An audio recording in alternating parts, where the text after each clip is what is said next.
साथियों नमस्कार, कैसे हो आप सब। आशा करता हूं कि आप सभी अच्छे होंगे। दोस्तों, आज के सेशन में अपन बात करने वाले हैं जो आरपीएससी फर्स्ट ग्रेड है, second grade, third grade teacher exam हुआ है और उसके अंदर फाइनल के अंदर अगर किसी का सिलेक्शन नहीं हुआ है तो उस अभ्यर्थी के लिए मैं स्पेशल वीडियो लेकर आया हूं कि उसमें आप जो अपनी असफलता है उसको सफलता में किस प्रकार बदल सकते हैं। देखिए दोस्तों, मैं बिल्कुल भी आपके प्रयासों पर शक नहीं कर रहा कि आपने प्रयास नहीं किया। बिल्कुल आपने प्रयास किया है, लेकिन जिनका सिलेक्शन हुआ है उन जो चयनित अभ्यर्थी है उनके प्रयासों के मुकाबले आपका प्रयास है वो कम रहा है। कहीं ना कहीं आपने कोई गलती की है। तो सबसे पहले तो आपको यही है कि आप अपनी जो गलती है पिछले एग्ज़ाम के अंदर जो गलती है वो सुधारने की कोशिश करेंगे और बिल्कुल भी क्या है निराश नहीं होंगे। निराश होने की साथियों कोई इसमें बड़ी बात नहीं है। एग्ज़ाम आते रहते हैं, ऐसी कोई बिल्कुल भी बात नहीं है। और जब एक बार असफल व्यक्ति हो जाता है तो दोबारा उसकी जब उसको मौका मिलता है ना सफलता के लिए तो वो अपना परचम बिल्कुल लहरा देता है। कारण ये है कि जैसे विवेकानंद जी ने कहा है कि एक असफल व्यक्ति जब दोबारा प्रयास करता है तो उसके साथ एक अच्छी चीज़ होती है और वो होती है कि उसको शून्य से शुरुआत नहीं करनी पड़ती, बल्कि उसके साथ उसका एक्सपीरियंस रहता है, अनुभव रहता है। तो आपने जिस परीक्षा की भी तैयारी की उसका अगर आपको 10% सिलेबस का भी थोड़ा बहुत ज्ञान है ना, तो जो 0% से शुरुआत करेंगे उनसे तो आप आगे हो। तो बिल्कुल भी घबराने की आवश्यकता नहीं है। सबसे पहले साथियों आपको यही करना है कि परीक्षा के दौरान जो आपसे गलतियां हुई, आपके प्रयास आपने कम किए या जो गलतियां हुई, उन सभी को आपको सबसे पहले मनन करना है। देखिए साथियों, आपकी असफलता के रियल रीज़न भी हो सकते हैं। हो सकता है कि आप कोई हेल्थ इश्यूज से परेशान हो एग्ज़ाम के टाइम, या हो सकता है कि आपके ऊपर फैमिली रिस्पॉन्सिबिलिटी आ गई हो, या हो सकता है इकोनॉमिक कंडीशन वीक हो जिससे आपको पूरा पढ़ाई करने का टाइम नहीं मिला। हो सकता है कि आपने उस समय कोई पार्ट टाइम वर्क किया हो सकता है कि जब एग्ज़ाम आ गया से आगे खिसकते रहते हैं या पोस्टपोन हो जाते हैं तो उस समय आपने सेल्फ कॉन्फिडेंस अपना खो दिया हो। तो साथियों इन सभी रीजन्स है ना, इन सभी रीजन्स का डट कर जो मुकाबला करता है वो व्यक्ति अवश्य सफल होता है। तो आगे से आप बिल्कुल ध्यान रखोगे इस प्रकार की जो चीज़ें हैं ना उससे आपको लड़ना है। ये जो नेगेटिव चीज़ है, चाहे आप इकोनॉमिक कंडीशन आपकी वीक हो, चाहे आपके ऊपर कोई रिस्पॉन्सिबिलिटी आ जाए, आप उसका इस तरीके से इस्तेमाल कीजिए कि एक मतलब आप अपना चाहे टाइम टेबल बना लीजिए, इस हिसाब से उसका मुकाबला करें कि ये चीज़ें ना ऐसे समझें आप ये बाधाएं आ रही है मेरे और मुझे ये सर्विस लगने नहीं देना चाहती, तो इन बाधाओं को मुझे हराना है। तो इस प्रकार की जो बाधाएं आपके सामने आती है उनको आपको मुकाबला करके अवश्य सफल हो सकते हो। इसके बाद साथियों आपको क्या करना है कि जो आपने एग्ज़ाम दिया है और उसके अंदर अगर आपको सक्सेस नहीं मिली है तो सबसे पहले आपको यही काम करना है कि आपको मनन करना है एक दिन। तो देखो साथियों कि आपने एग्ज़ाम के समय या आपने परीक्षा तैयारी के दौरान कहीं ना कहीं किसी न किसी प्रकार की गलती आपसे हुई है ना, तो उस गलती को बिल्कुल आप मनन करके सुधार आप ही सकते हो ना। कोई दूसरा आपकी गलती को देख सकता है, बता सकता है कि ये गलती इसने की थी। तो आप खुद है ना अपना मनन कीजिए कि मैंने कहाँ क्या गलती की, कहाँ मैंने पढ़ाई कर सकता था और कहाँ पे मैंने मेरा टाइम वेस्ट किया अदर एक्टिविटीज़ के अंदर। कौन सी ऐसी एक्टिविटीज़ रही जो मेरी पढ़ाई के अंदर बाधित साबित हुई और मेरे को ये नुकसान झेलना पड़ा। और आप अपना खुद मूल्यांकन कर सकते हो कि मैंने ये गलती की थी। और एक साथियों अनुभव है ना वही आपको सिखाएगा। जीवन के अंदर आपने जब ये बुरा एक्सपीरियंस प्राप्त किया कि मेरा रिजल्ट के अंदर नाम नहीं आया, तो ये कहीं ना कहीं आपको क्या है आगे तक लेकर जाएगा। देखो अपने इंसानों को एक भूलने की सिस्टम दे रखा है, व्यक्ति भूल जाता है। रिजल्ट आता है तो एक दो दिन दुखी होता है, फिर कहेगा कि मैं ऐसे कर दूंगा। लेकिन कई बच्चे होते हैं वो भूलते नहीं है। बुरे एक्सपीरियंसेस है ना उनसे हमें सीख लेनी चाहिए। तो जो आपको बुरा अनुभव प्राप्त हुआ है उसको आपको भूलना नहीं है। आपको ये देखना है कि मेरे साथ वाले थे वो देखो सर्विस लग गए और मैं रह गया। आप एक मन में कंपटीशन की भावना रखा करो और उनको देखा करो जो सफल हो गए।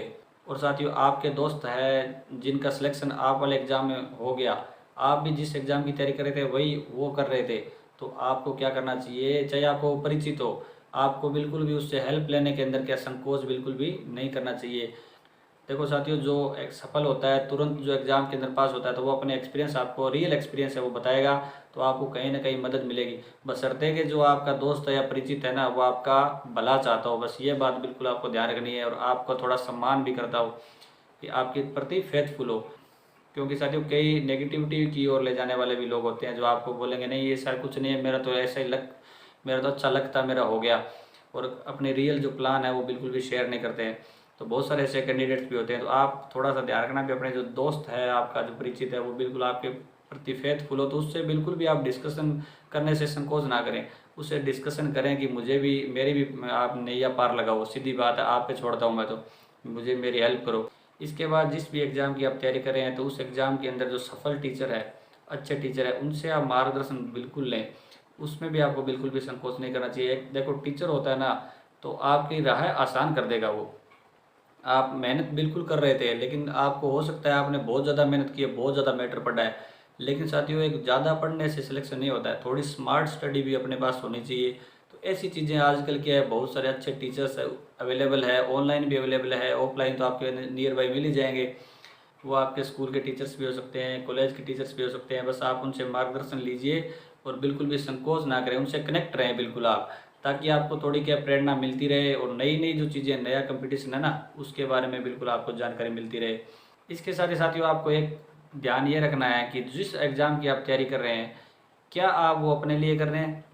कई बार क्या होता है कि हम किसी दूसरे की आकांक्षाओं को, मनोकामनाओं को पूरा करने के लिए हम वो तैयारी करते हैं, हम चाहते हैं कि वो चाहते हैं कि हम ऐसा करें, हमारे मम्मी पापा ऐसे चाहते हैं, हमारे फ्रेंड्स ऐसे चाहते हैं कि हम है ना ऐसे बन जाए, लेकिन खुद का मन नहीं होता।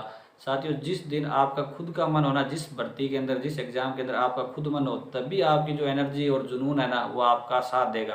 तो आप वही क्षेत्र चुनिए। आप बिल्कुल, मैं ऐसे कह रहा हूँ आपको भी, वो आपको ना एरिया चुनना है जिस एरिया के लिए आप बने हो, आपका इंटरेस्ट किस चीज़ के अंदर है, उस इंटरेस्ट के अंदर आपको बिल्कुल मेहनत करनी चाहिए। तो आपका जो जुनून और आपकी एनर्जी है ना, वो आपका हमेशा साथ देगी।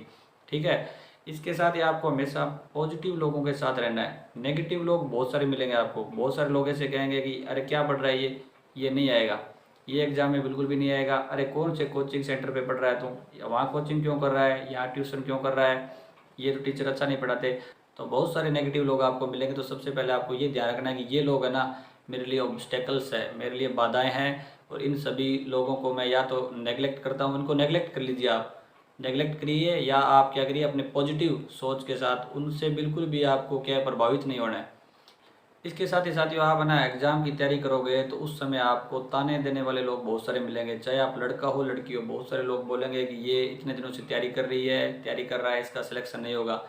लेकिन साथियों आपको घबराना नहीं है, ना उनसे भिड़ना है, आपको अपने रिजल्ट के द्वारा उनको चुप करवाना है। वही ताने देने वाले लोग हैं ना आपकी प्रशंसा में लग जाएंगे। समाज साथियों ऐसा ही है, सफल व्यक्तियों की ओर चलता है, ये सफलता को देखता है, असफलता को कोई नहीं देखता।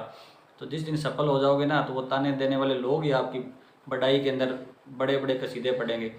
इसके बाद साथियों मैं आपको बोलना चाहूँगा कि जब अभी आपने करंट एग्जाम के अंदर अपने पास नहीं हुए हैं, असफल हुए हैं, तो आप एक काम कीजिए, अभी आप अपने पेरेंट्स के साथ रहिए, अपने जो परिवारजन है ना उनके साथ रहिए, और अपने फ्रेंड्स है, रिलेटिव्स है, उनके साथ टाइम स्पेंड कीजिए, सोशल मीडिया चलाइए, कोई दिक्कत नहीं है। लेकिन जिस दिन आप एग्ज़ाम की तैयारी है तो मूड बनाओ भी मुझे अब से स्टडी करनी है, उसी दिन आपको बुक परचेज करनी है। कोई पहले आपको बुक भी नहीं लानी, कोई माइंड में नहीं रखना। एक बार थोड़ा आप टाइम, जो ब्रेक है ना स्टडी का, वो भी ज़रूरी है, ब्रेक दे दीजिए आप। लेकिन आप जिस दिन है ना ऐसे मन में कर लो भी मुझे तैयारी करनी है, उस दिन आपको बिल्कुल ईमानदारी से पढ़ना है।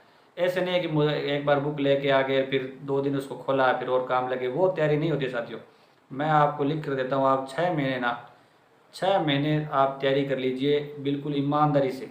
गायब हो जाइए आप पूरे समाज से, सोशल मीडिया से गायब होकर देखो आप, और पढ़ने के अंदर जो मज़ा है ना वो कहीं नहीं है। ये मैंने फील किया है साथियों।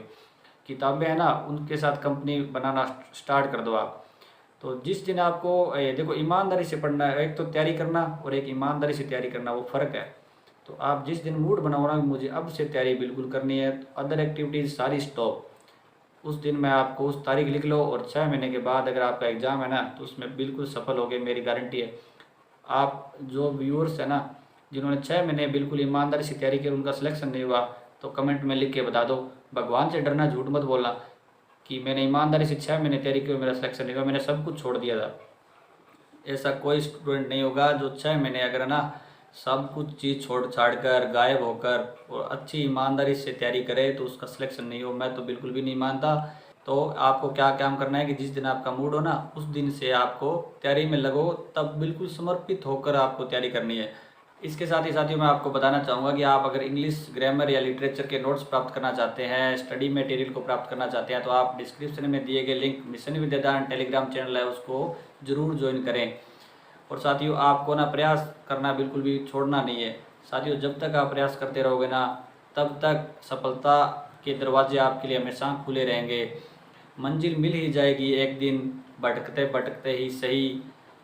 गुमराह है तो वो लोग हैं जो घर से निकले ही नहीं। तो साथियों आपको रुकना नहीं है, आपको चलते रहना है जब तक सफलता प्राप्त न हो जाए। बेस्ट ऑफ लक साथियों।